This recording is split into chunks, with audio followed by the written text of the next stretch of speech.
It's time to go one-on-one with DP. Coming at you live from the Coppel Chevrolet GMC studios. Here is your host, Derek Pearson. Brought to you by Mary Ellen's Food for the Soul on 93.7 The Ticket and theticketfm.com. Oh, my goodness. One-on-one, 93.7 The Ticket. We're going to fire this bad boy up. I wanted to have a little bit of a different conversation than some of the current stuff that just says, you know what, this is the best ever because it's current, new, and it's what I know right now. But I was watching the women's All-Star game, the WNBA All-Star game, and there were several commentaries in play. One of it being the most intense, the most well-played, most well-defended, et cetera, et cetera. Like, there's a ton of things being said. And this is where I become the old man on the porch. Get off my lawn with that conversation. I might join you depending on where you're going here. Yeah, there's so much depth to this thing that is women's basketball. And while I am in full celebration of what it's become and what it'll be, because all of this is in play. All of this is the driving force that here in Nebraska, as we watch women's volleyball get the attention and watching Husker Nation show up in 92,000 full, right, to set the new standard for it, and then watching Iowa basketball set an outdoor women's basketball standard, and watching ratings booms when it comes to the women's college Final Four, and just the ability to be able to use the words Final Four. Which is just, again, we went through the COVID years where the disparity in resources was put out in front and saying, okay, geez, the men get this, but the women only get this, and here's why, because women doesn't make any money. And we kept saying all along that, listen, thank you to the smart people who said, no, you're not putting the resources behind it that you put behind the men's game. So that's why you haven't built the stars, and you haven't built the following, and you haven't built, like, the game itself is still the game, and there's still humans playing it, and they're our kids playing the game. These are our ladies who are playing the game, our girls who are playing the game. So if you tell me that you're not interested in your community doing well, or your young ladies doing well, that's a statement of you. Be you. Yep. Be you in full. That, hey, I like that for you. It's not for me. It's not for me. But then to watch that, yes, stars come along and stars align, and it happens along the way that stars drive sports. Yeah. And I don't know why we get so different when it comes to women's sports. And again, I'm old enough to remember Olga Corbett and Dorothy Hamill and Peggy Fleming. Like, understanding that every sport has its stars that change the sport. It changed the optics. It changes the eyes on them. I can't even fathom social media if Olga Corbett and Ludmila Tereshcheva, right? And I remember these names from 50 years ago. Them in the Olympics being as fantastic as they were in the day and age where a lot of the Olympics wasn't even covered live. Yeah. So, and then behind the Iron Curtain, right, that Russian athletes would come out, and there was a real authentic America versus Russia rivalry when it came to athletics. So much so that, and again, it's fascinating that as we head toward the Olympics makes us refocus on some of the peripheral sports and some of the peripheral athletes that don't get the normal pub. Mm-hmm. Basketball being aside, that gets some coverage, but different focus. That I remember the American sprinters, a thing that America's dominated. Yeah. But there was a Russian sprinter, Valery Bortsov, who, here's this blonde-haired, blue-eyed dude showing up, giving American sprinters fits, right? It was a big deal. Russian weightlifters. It was like a whole thing. But then to remember that the volleyball era from that run was Debbie Green and Flo Hyman, the late great Flo Hyman, who was an exceptional volleyball player, beautiful human being who passed early. But that's what happens, is that things come along that elevate the sport. Florence Griffith Joyner doing what she did. Jackie Joyner Kersey changed the way we talk about track and field. FloJo was a glam queen. Yeah, we got to throw Katie Ledecky in here. We're talking about women that changed the game. Right. Still. Yeah. Still. So with basketball, I'm old enough to remember when basketball wasn't even NCAA. Imagine that in the 70s, Immaculata College and Delta State were the powers in the top level of basketball. It wasn't even included. It wasn't NCAA basketball. So women's basketball was handcuffed. Yeah. It was handcuffed. And I can tell you that it wasn't until the 70s that Immaculata, and again, Immaculata College. It's a great name. Right? Could have sold a lot of jerseys. Right? It's an incredible name for they it. were playing in a different uniform that was being played in. But those games were not seen. You didn't see them until the championship game, and then you saw that on tape delay. Right? So you got to see one game. Like you weren't seeing the great players. And there's a woman by the name of Louisa Harris. And when I went through my list, because I wanted to come up with the best. Yeah, you got some notes. Yeah, the best.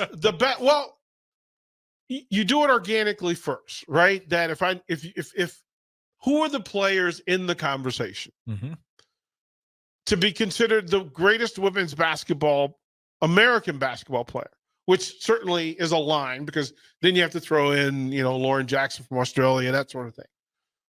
But American basketball players, women basketball players, and you can say based on college career, based on WNBA, because again, WNBA didn't exist. Yeah, for a large portion of because my history would say Maya Moore. Right. Or maybe Lisa, if I'm going back in time, I grab Lisa. One of those, that's kind of where my generation would lean. This is why you have the discussion. So Lisa Harris was the first Black star, and she played at Delta State. So Immaculata College was the original dynasty. Immaculata and Cheney State, like powerhouses, right? Real powerhouses. That they were the first one. And then it became Louisa Harris's turn. And she was at Delta State, 6'3". She was the first woman drafted by a men's team. Now, wrap your brain around that. Yeah. That in the 70s. And again, a lot of this wasn't known. So the first authentic NCAA Women's Championship. Are you ready for this? 1982. So all women's basketball before that went to under different leadership. But the NCAA did not recognize women's college basketball until 1982. And that first championship. And then this is where the Kim Mulkey factor comes in, and Lynette Woodard, because the first superpowers of that, the transition from Immaculata, Cheney State, Delta State to Louisiana Tech and Kim Mulkey, Lynette Woodard, those folks, to Southern California, Cheryl Miller and the McGee twins. And that's how it was started. And people forget, again, imagine that women's college basketball didn't exist until Caitlin Clark got here. That's what the media would have you believe, DP. Really, right? Really in depth, right? To say, wow. I'll tell you what makes me mad. It took more views than the NBA Finals, more views than the MLB all games, every single game, even the last game. Took more views than, PGA Tour golf. And then they're like, oh, maybe people are watching. It took historic numbers before. Some people are smart. I don't want to put everybody on the same brush, but the fact that it took that long for those numbers to show up, and then they're like, "Oh, maybe we can't market this." No kidding. Kidding. It was always the thing that I never understood. For people to tell me that people aren't going to watch it. No, they wanted to watch it. You didn't let them watch it. You didn't even consider it. You literally told folks, and of course, Title IX is a big factor in this thing, right? So the development and again, I hate this being a part of the discussion, but the fact that Title IX is purposefully responsible for women's college basketball and the WNBA being what it is. They were literally telling you, remember in the 70s, there was no women's tennis tour, women's bowling, right? Like we still haven't figured out what to do with women's pro softball, which is the weirdest thing ever, that we can put college softball on, fully support it, number to number with men's college World Series, but we haven't figured out how to turn it into a pro league yet. We're just dipping our toes into women's pro volleyball in several fashions and trying to figure out what it is, right? That Europe seems to find a way for women's pro soccer and women's pro volleyball. You ever noticed how Europe has all these pro leagues for everything? They're starting to figure it out. And it takes old school thinking a while to evolve its way out the door. And in this, part of this was watching Louisa Harris, who now, again, imagine in 1974, 1975, imagine a woman in the championship game putting up 32 and 16 on a regular basis, right? You go, oh, you're putting up numbers. Yeah, that's not a weak double-double. That's a double-double with a force. And this is what you're averaging, right? So much so that the Philadelphia 76ers say, listen, we want to at least have you try out to see what this is. And then you have to remember that there is a progression, because then you, as I said, you got into the Lynette Woodards, you get into the Cheryl Millers, the McGee twins. So if you think of JaVale McGee, his mom was Cheryl McGee's running buddy at USC. That makes sense. And she had a twin sister. And that was the front line for USC. And USC was not taking losses from look, they were it was a squad. Yeah. It was a squad. And then Old Dominion jumps into it. And you have to remember that Old Dominion, again, not a powerhouse in any fashion when it comes to sports, but it took the women's game to pull fans into it, and introduces Nancy Lieberman. And Nancy Lieberman, I want to be fair. I think her assist record still exists at Old Dominion. Some 40 years later. I want to say she had 986 assists. 986. Oh, and she was still giving you 20 points a game. Right? That down the rabbit hole we go. So, and Ann Lieberman played with arguably two of the great big women in basketball history. In Ann Donovan, 6'8" Ann Donovan, and 6'6" Ing Nissen at Old Dominion. So Old Dominion jumps into the foray. In 85, wins a title. Then you get on the run. Yeah. Some of these stats are done. It's annoying because getting back to being women's basketball, you can't just go to StatMuse, or you got to go through these rabbit holes to try to find them and bring them up. But right, but to say that, I mean, that her 900, and remember, Old Dominion has had 4 all-star WNBA point guards, Tisha Pinatero being one of them. Again, one of the 10 greatest point guards, female point guards that ever played game. And she still couldn't beat Nancy Lieberman's assist record. Right? Like, it's just, it's fantastic.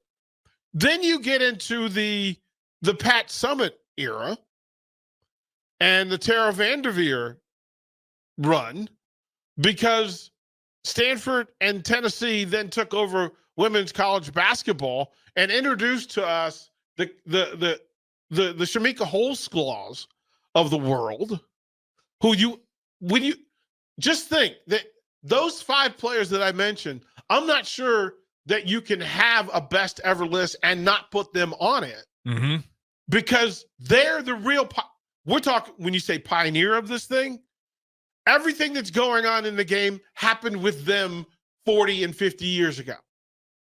100%. We're not here without it. Right? Like, Shamika Holsclaw dominated women's college basketball.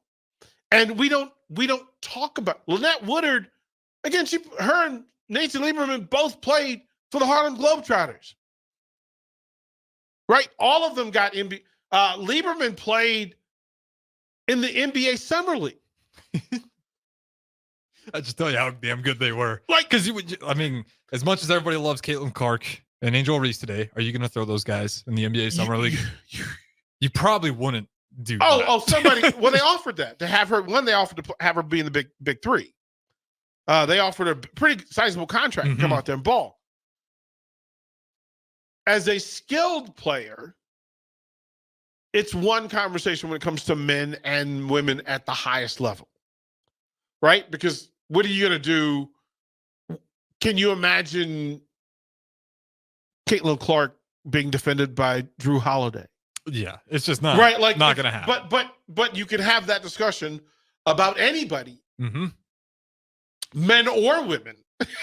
Absolutely. Like men or women, Drew Holiday is a problem, but he's the exception, not the rule. Because as we saw yesterday, you can take the best men's player in the world and put them up against the folks from South Sudan who don't even have an inside facility, and it takes LeBron in a last-second bucket and a questionable no call to help you escape the building. They should listen to Dave Turcotte. That's all I'm saying. Listen, we've been talking about it. We've been talking about it, and people are missing it. So there's so much to this that in the women's game, to mention those players allows me to set a standard for women's basketball. That one, access and resource didn't always exist.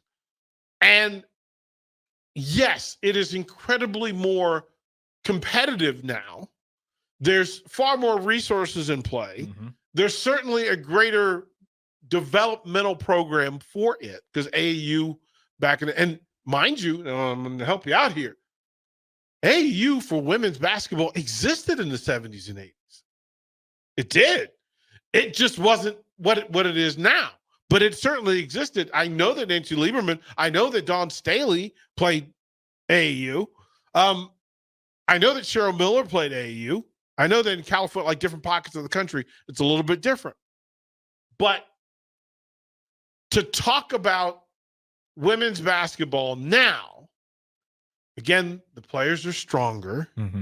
They're bigger, stronger, faster, more developed. Fair. But if you tell me that if you base this list on importance to the game, contributions to the game, right? Yeah. That Caitlin's off-the-floor contributions certainly matter. Certainly matter.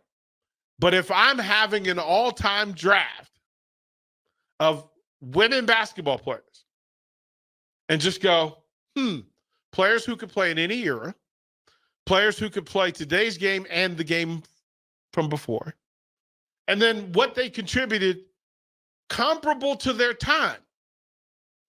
Because to tell you the gap between Caitlin Clark and the second best women's basketball player in college a year ago or 2 years ago, it's not that deep of a gap. It's not that wide of a gap compared to the difference between Ann Meyer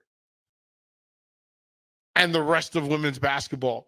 Carol Blazejowski and the rest of Pearl Moore, who put up so many points that we're talking about her 45 years later. I was going to say, as we're looking up stats earlier, Pearl Moore came up nonstop for just buckets. And not Old Dominion, right? not in a three. No, she was at Louisiana Tech. Yeah, that in a different era, right? I don't know. It might not check that. Yeah, I don't think it was Louisiana Tech, but Louisiana something seems to resonate. But in having the conversation about greatest women's players, Frances Marion, see, Pennsylvania. That's what I'm getting right now. Yeah, Pennsylvania. Yeah. Ask me how I know. I don't know what the Frances transfer portal looked like back then. But Frances Marion didn't exist. Yeah, didn't exist. And 3-point shooting didn't exist.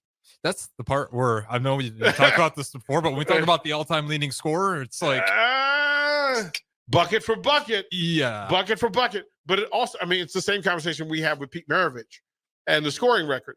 Like, stop it. Nobody was scoring at a rate that Pete Maravich was scoring. If Pete Maravich had 3-point shooter, like put the record book away, just file it away, it'd be covered in dust. We don't even have the stat sheets to show where were all those shots, and we can't even calculate. They did the effort. He would have averaged 12 more points a game. There you go. When he already averaged 44. Like, stop it. Pistol Pete, man. Like, come on, man. And that's without pad stuffing and stat stuffing. In other words, this is just him out here balling. Like, so these people exist that Carol Blazejowski, and again, Blaze, right? She was a mood. She was a vibe. Ann Myers played at UCLA. Her brother was on those great John Wooden UCLA championship teams. And then she goes on, because again, the game evolves, but she goes on to broadcast and has a full career in broadcast. Mm-hmm. She marries the legendary Don Drysdale from the Dodgers, right? And becomes just a factor and a force in sports behind the scenes.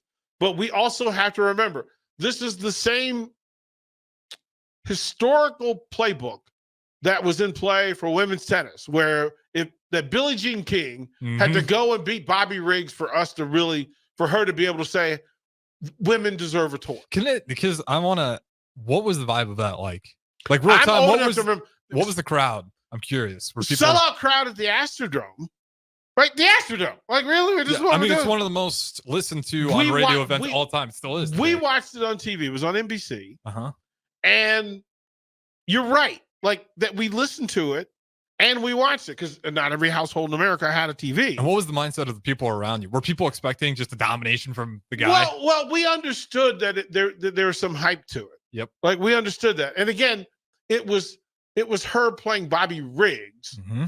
Bobby Riggs, 56, 54, 56. Yeah, he was that way out of his prime, and his whole thing was, I don't care how out of my prime, I'll dominate. And he wasn't even the dude when he was young. Okay. Like, he was good. He was good. But he was trying to prove a crazy point. He wasn't McEnroe. He wasn't Bjorn Borg. He wasn't Rod Laver. They tried some other matchups along the way, and he had played Margaret Court. Prior to that, it was Margaret Court or Yvonne Goolagong. One of the two. Mm-hmm. He played them before, and nerves got her, and he beat her pretty soundly. But Billie Jean was Billie Jean. Billie Jean was the icon at that, and this certainly didn't hurt, right? And at the time, Billie Jean was married to a player from the Cincinnati Reds, so, and she was in her battles as well. Her victory allowed. And imagine that Newport News cigarettes came along to sponsor women's tennis. Virginia Slims cigarettes. No kidding. Yeah, they came across and did that. The same thing happened in golf with Nancy Lopez. Nancy Lopez coming out. The argument was, if the female athletes weren't attractive enough, men weren't going to watch or pay attention. And Nancy Lopez was considered attractive enough for some people to go, okay, at least I'll pay attention. And then same thing happened a generation later with Annika Sorenstam. And we went through that and we go, God, we're so lame that we require this stuff to be in play instead of just saying, this is good. Like, it took Wilma Rudolph to make women's track and Babe Diedrich Zaharias. Like, we had to have. It's a gross cycle to think about. But here's the thing. If you don't bring up the history, then people will start to believe that now is everything and it's the only thing. And it's just simply not true. Like, it's just simply not true. I got into women's professional football when I was in DC, and now the flag, women's flag football is going to be the next big thing. It does well. Go look at tickets and seats. They get consistent crowds at that. Shout out to the Nebraska Pride, who are playing in the lower level national championships for women's pro football. I believe it's next weekend. I'll double check real quick. Yeah, so as we talk about women's sports, we'll throw it a break. When I come back, I'll get into this list. I gave you some of the legacy folks, and some of the legacy folks made it onto my list, but I want to give everybody, as many people, a shout out as I possibly can in this list of the greatest women's basketball players ever.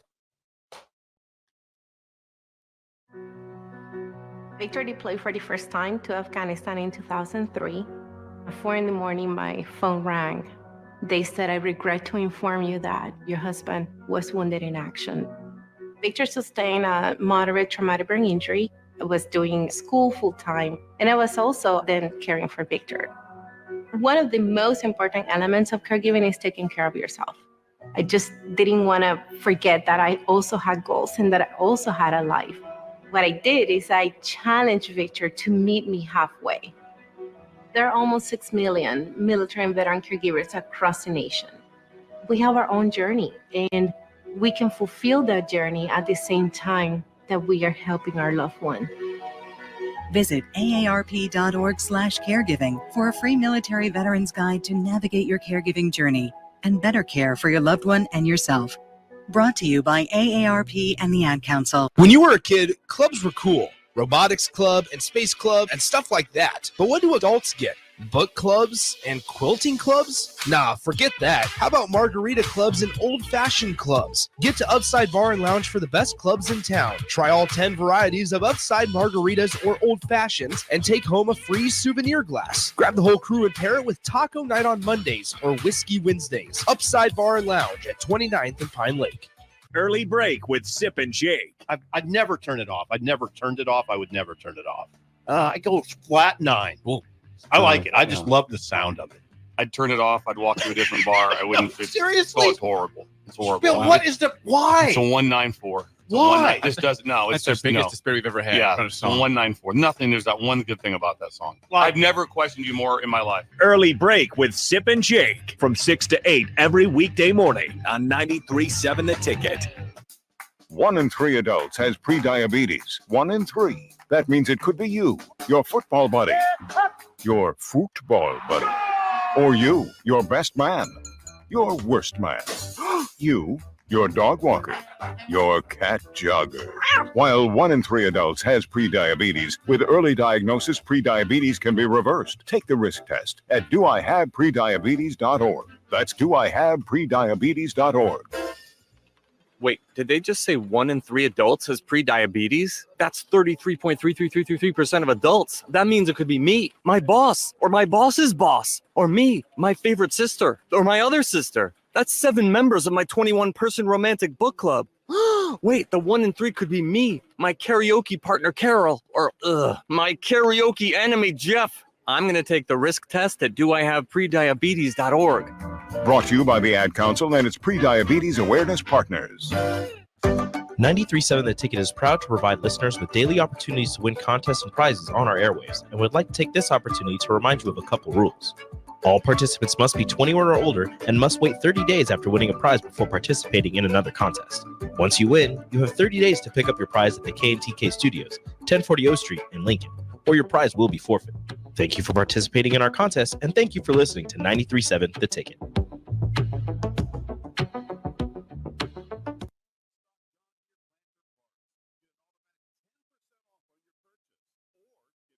% off when you spend $5,000 or more. Buy over $10,000 and get a whopping 20% off. Visit your local Acres location today and stock up on planter parts and save thousands. Hurry, the sale ends July 31st or while supplies last. Acres, solutions for every field. Are you ready for a new opportunity? Check out Sandhills Global. Join a dynamic team where your skills are valued and your career can soar. We offer full-time positions with a 4.5-day work week, competitive pay, excellent benefits, and a positive work environment. From IT and marketing to sales and finance, we're looking for talented individuals just like you. Apply today at sandhills.jobs and take the first step towards an exciting future. That's sandhills.jobs. Don't wait, apply now. Your child was embarrassed when you arrived at their basketball game. 75% of parents or guardians report current alcohol use. Drinking alcohol can cause harm to children and loved ones. By drinking less, your child will be excited to see you at their basketball game. If you or a loved one is looking for help, find a treatment facility near you at findtreatment.gov. For immediate support, call, text, or chat 988. Brought to you by Nebraska DHHS in partnership with SAMHSA. The Nebraska legislature will soon meet in special session and may consider a vote to raise consumer prices by imposing a sales tax on advertising. Nebraska's small businesses would be hit hardest forcing them to raise prices, meaning we'd all pay more for the things we need.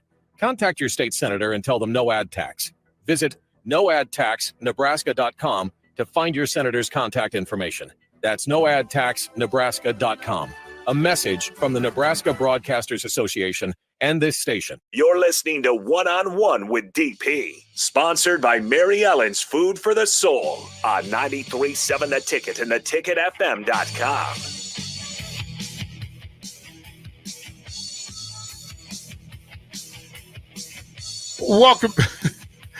Welcome back. Go ahead up a level a little bit. There we go. So again, we're talking about women's greatest basketball players ever. And I'll say this before I get into the list, that what happens when we go down these rabbit holes with trying to just want to remember every great player, right? In every situation. So circumstance. And as you're talking about Ann Myers, Carol Blaze-Jowski, Molly Mapen, Muffet McGraw, who went on to the great coaching career at Notre Dame. All of these players, Nancy Lieberman included, played in the Women's Pro League. And as you go through and you look at Nancy Lieberman's career, it brings up that in one of her seasons, now she won a title, but in one of the seasons, Dallas lost to the Nebraska Wranglers. 27-9. The Nebraska Wranglers. Now, again, been here long. I've never heard anybody talk about the Nebraska Wranglers. Nope. That's the first time I've found The out Nebraska Wranglers won the Women's Pro League Championship. And it became a story because, and this is mind-blowing to me. This is mind-blowing.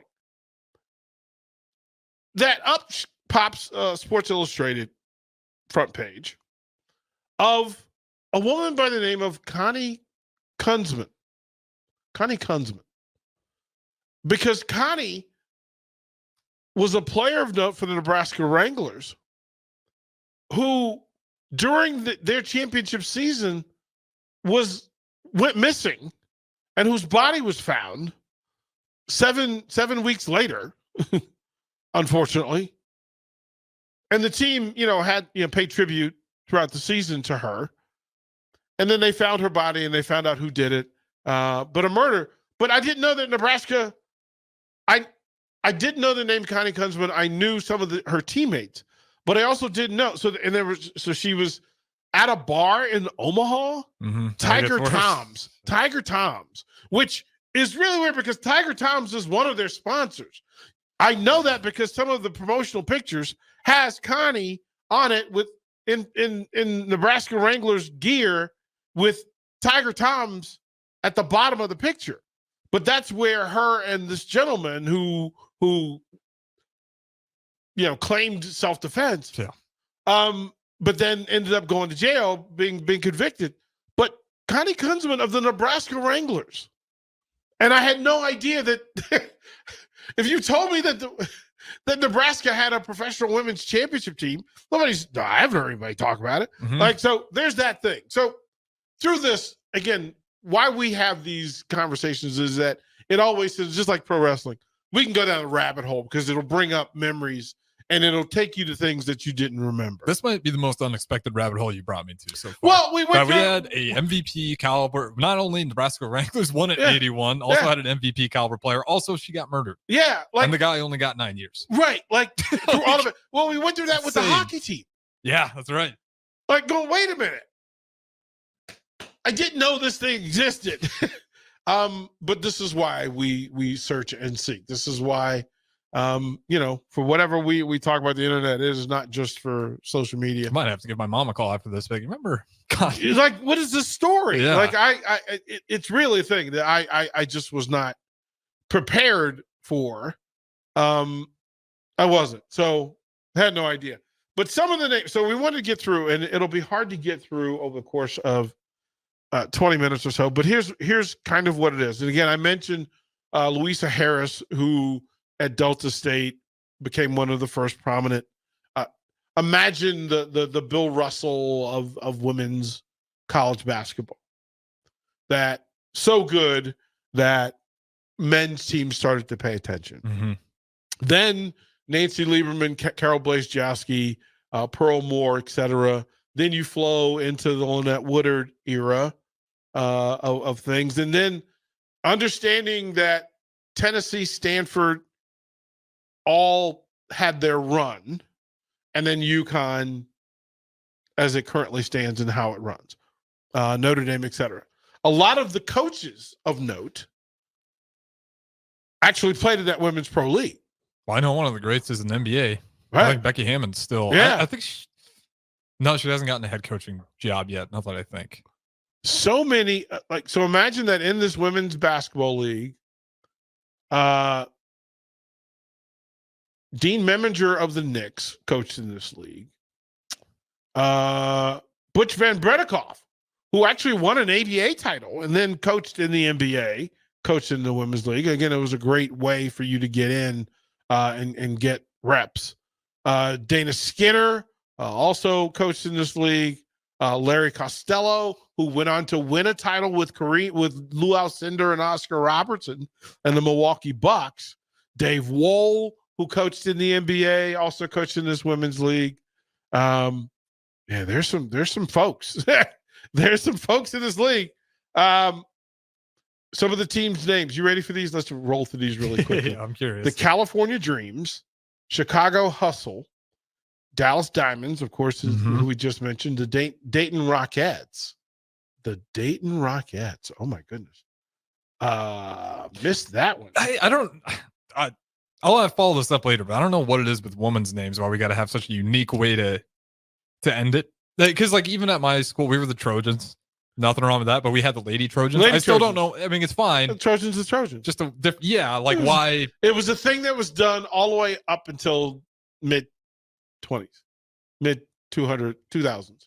Like we finally went, okay, we'll drop the Lady. I hope because it used to be the Lady Texters for Louisiana Tech, the Lady Trojans of USC. Then it became the Women of Troy for USC, of course. That actually made more sense. Yeah, I'm okay. I would imagine they were the Lady Huskers.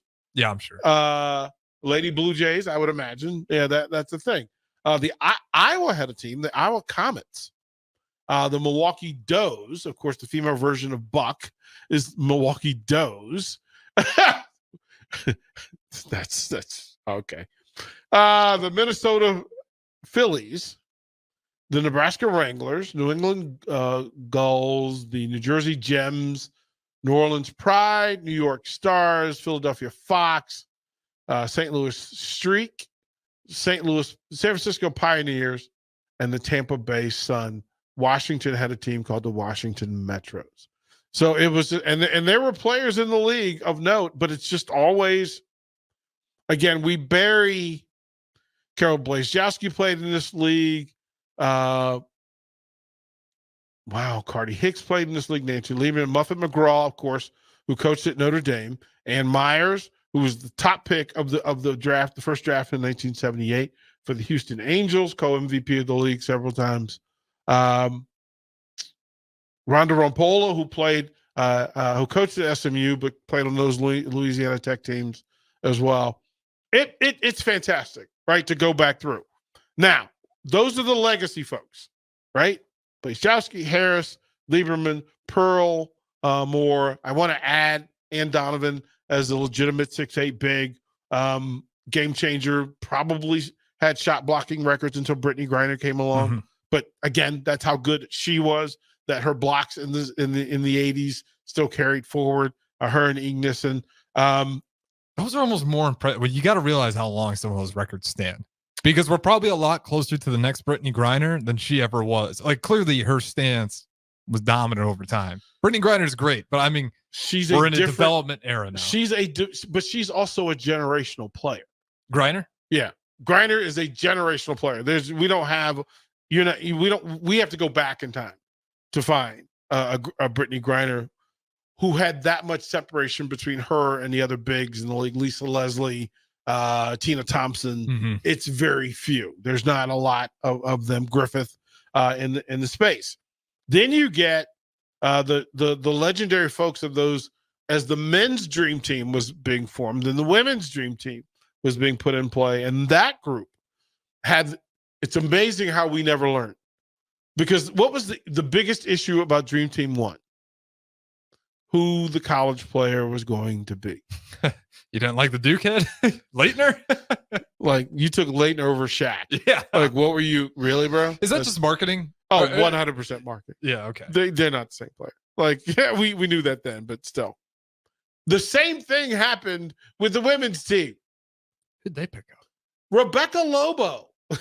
Oh, one of the greats. I know her. Rebecca Lobo. But I'm not sure. listen, for her college contribution, what Rebecca Lobo did, outstanding. Mhm. But I'm not sure that she had the best career at UConn, let alone belonging on the dream team. Because I don't know, Brianna Stewart probably says no. Maya Moore probably says no. Like, UConn had a factory of players. Brianna Stewart says, nah, pause. Pause. But they're all on the list. They're all on the list of to be considered. To be considered. Dawn Staley, as a player, was a generational player. What she took a Virginia program and put it in the stratosphere of Tennessee and USC. Not really what was going on at the time. But she and Tammy Reese were a backcourt, and then the Burge twins, Heather and Heidi Burge, 2 6'4.5", 2 6'5", forward centers who played along with them. Really good stuff. Lynette Woodard, who is in the Rushmore conversation for what she did. And again, the evolution of it, points scored, still in that Caitlin Clark conversation decades later when it comes to putting points on the board. But here are the names, if you're going to, and Tisha Pinachero, very close to being a part of this thing. While I think it's too early for Griner and Ionescu and Clark to be in the conversation, and I know people want to put them in it early, to me, let them earn their space. And not saying that they won't in 3 or 4 or 5 years, but for now, they belong in a different conversation. Yeah, I don't understand why that gets mucked up to begin with. There shouldn't be any confusion that the expectation is those guys will get better, but they're not there yet. But they weren't watching. Consistency in years, it's years of consistency. That's how you become great. Yeah, I mean, longevity has to matter. That's absolutely. And everybody else we're talking about, longevity. Mm-hmm. Longevity plays into this thing. And it's certainly how you make the decision and how you separate the greats from the and the legends from the Mount Rushmore folks. And I don't think you're wrong, because I mean, let me put it to you this way. If Shamika Holsclaw is just 10, your list is fire. Your list is fire. Because Shamika Holsclaw was a problem. A legitimate perimeter to top of the key scorer, defender, rebounder, defender, did everything on the floor. Maya Moore, some would put higher on the list. And I think all of this is interchangeable in play. But She's the only one where, like, a little more recency bias. I think she still Right. slides up there. Right. Tina Thompson, who was a legitimate big, who helped Houston on their run.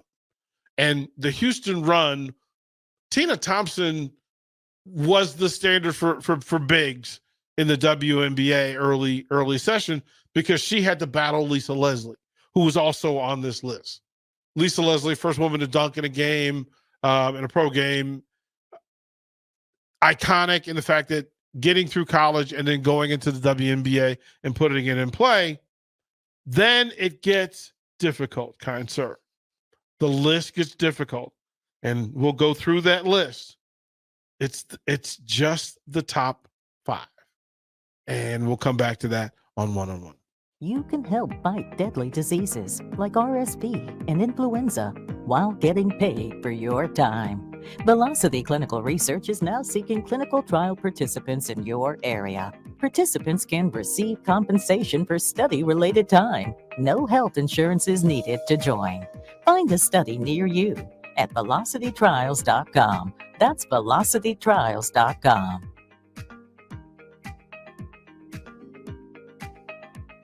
Finally, a good reason to have a smart house. Just say, Alexa, play 93.7 The Ticket, and we'll magically start playing. How's it work? Nobody knows. Don't ask questions. When it comes to making plans, you are the best. What about those round trips, which are perfect on your way there and perfect on your way back?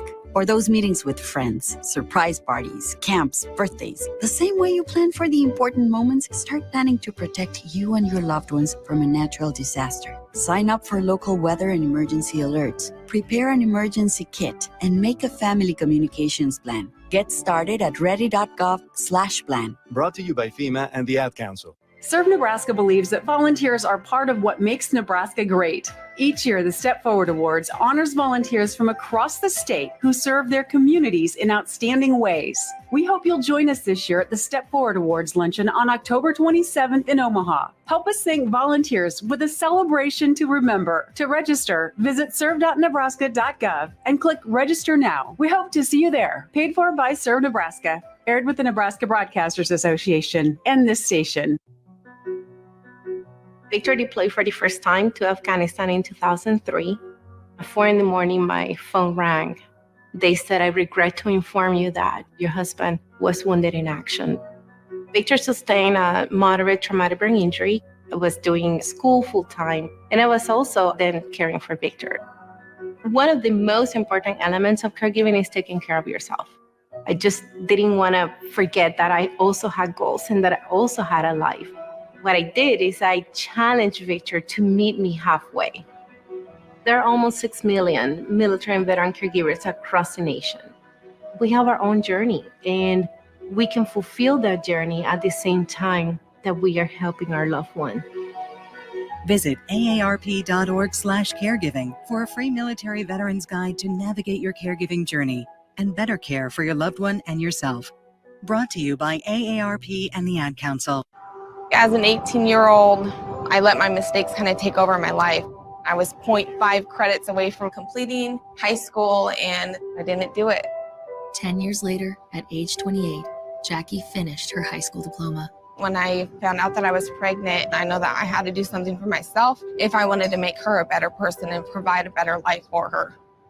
My family never stopped pushing for me to be better because they knew what I could become and who I could become as a person. My support team is amazing. The educational director, my sister, and even my 7-year-old daughter has just been more than the support that I could ask for. I've been given an opportunity, and I'm just thankful for it. No one gets a diploma alone. If you're thinking of finishing your high school diploma, you have help. Find free adult education classes near you at finishyourdiploma.org. That's finishyourdiploma.org. Brought to you by the Dollar General Literacy Foundation and the Ad Council.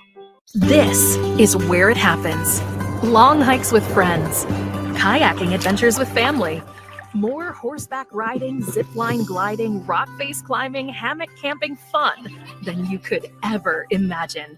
And it's all outdoors, amongst the trees and across the prairie, here beneath Nebraska skies. Plan an outing today at yournebraskaadventure.com. Sponsored by Nebraska Game and Parks, aired with the Nebraska Broadcasters Association and this station. Serve Nebraska believes that volunteers are part of what makes Nebraska great. Each year, the Step Forward Awards honors volunteers from across the state who serve their communities in outstanding ways.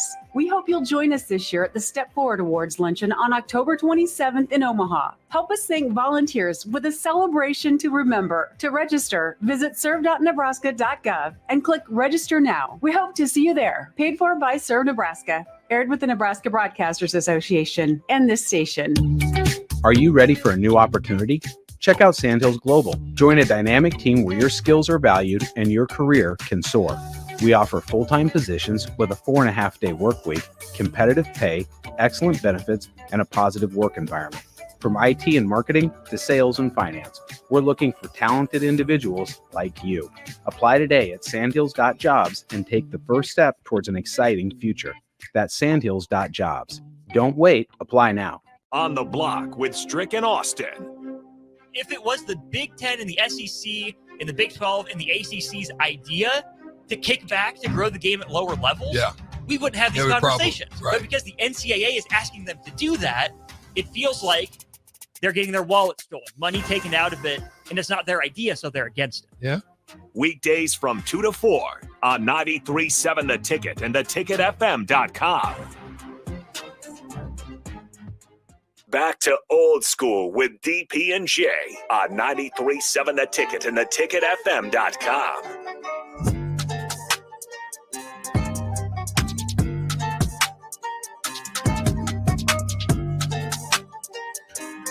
There's so much. This is, I mean, the beauty of sports radio is that it should be the rule of engagement is either informing or performing, entertaining or explaining. And it's always interesting. Like people will have the same discussions, and it drives me crazy because there's so much information out there about what used to be and how things used to be.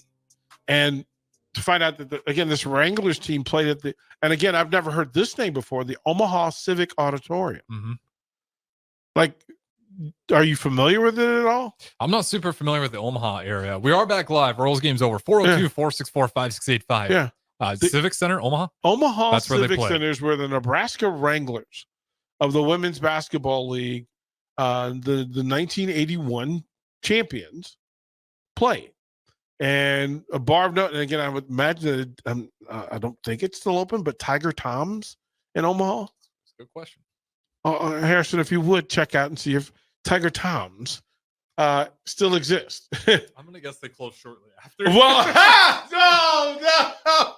Yeah, it was their hangout. It said it in an article I was looking at. They're open.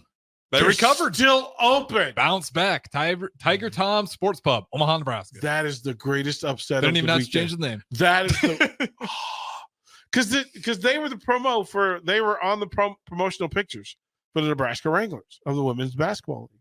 Okay, Dan from the Canopy, Kansas City Omaha Kings played at the Civic. They played at the Civic before going to sharing time with Kemper.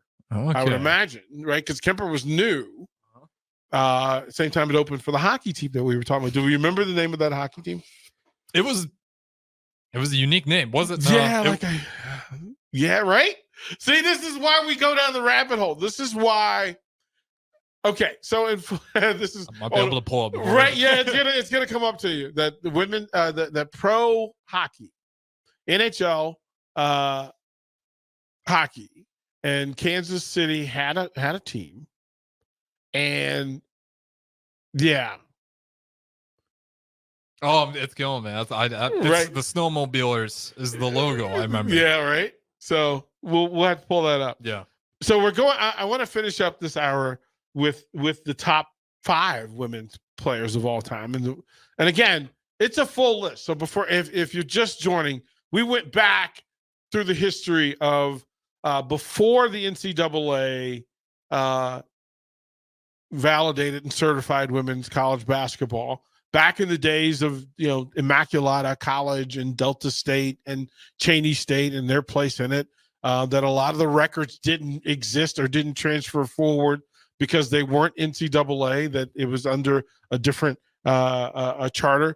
And then the players that were there, Louisa Harris, of course, and Nancy Lieberman, Carol Blazowski, etc.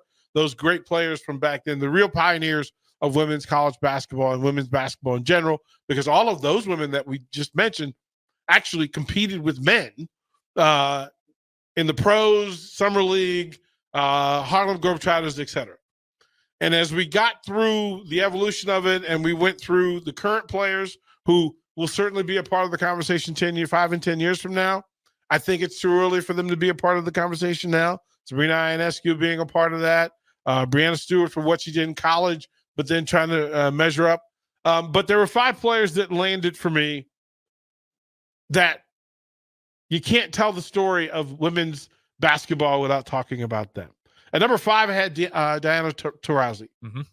And just for long game, still playing in it, and again, watching her in the WNBA All-Star game yesterday, a tribute to playing at this level at her age and still finding zest for it, and then still being a baller and still playing defense. Yeah. NBA All-Star game. Yep. You know how fun that was to watch? Yep, and a baller, right? Full. I had her in a tie with Cynthia Cooper. And Cynthia Cooper, there was a 4-year stretch where she was the best player on the planet. And that's in an era where there were some players. Like the early ages of the WNBA, the Houston Comets dominated women's professional basketball. And Cynthia Cooper was as good as there was. And here's the thing. She was also a part. You forget that she was on the team with Cheryl Miller. She was just to come up later at USC, right? And so Cynthia Cooper, multi-time MVP in the WNBA, led them to those titles. Next to her on this list is Cheryl Swoops, because as teammates for the Comets, and then what Cheryl Swoops did to get eyes to CBS to watch women's basketball. And again, people, as you talk about what Caitlin Clark has done, honorable, tremendous, outstanding. But I was around and watched in the pre-internet days of watching Cheryl Swoops get buckets for Texas Tech and turn them into must-see television. It is absolutely that thing. Swoops was exceptional in that space. Lisa Leslie as the first elegant big, right? We talked about Louisa Harris. We talked about Brittany Griner later being the grinder. It's fair to say that it's kind of like Hakeem brought the elegance to the NBA. Yeah, she was the big, the fluid big, floor running big. It wasn't the plotting big that had existed before. Lisa Leslie could run the floor because she shoot the mid range, and the first women's professional dunk belongs to Lisa Leslie. So she's on the list. At number 2, I had Tennessee's own Candace Parker. Now, she just retired, and I think she's the great measuring stick for what everybody else wants to be in this day and age, because we can kind of compare, because we saw her play in the WNBA. I remember her college career and playing for the great Pat Summitt. I'm just going to tell you, yeah, she was that woman. Yeah. She was that woman. Candace Parker was an absolute freak show. And the fact that she had the longevity that she did, just retiring recently, I think she's at number 2. And of course, at number 1, I have Cheryl Miller. Look, the time of Cheryl, again, it's the great story to know that when she was coming up, we knew about her brother, Reggie. That's how good Reggie was. We knew about Reggie. But we also knew that he wasn't the best basketball player in his family. And I don't mean it in the joking way that she was better for the women than he was for the men. No, she was giving him that work in the backyard. And like they would talk about it, that, listen, Cheryl Miller, listen. And then it's Wilt Chamberlain-esque to talk about a woman player putting up 100 in a high school game. Yeah.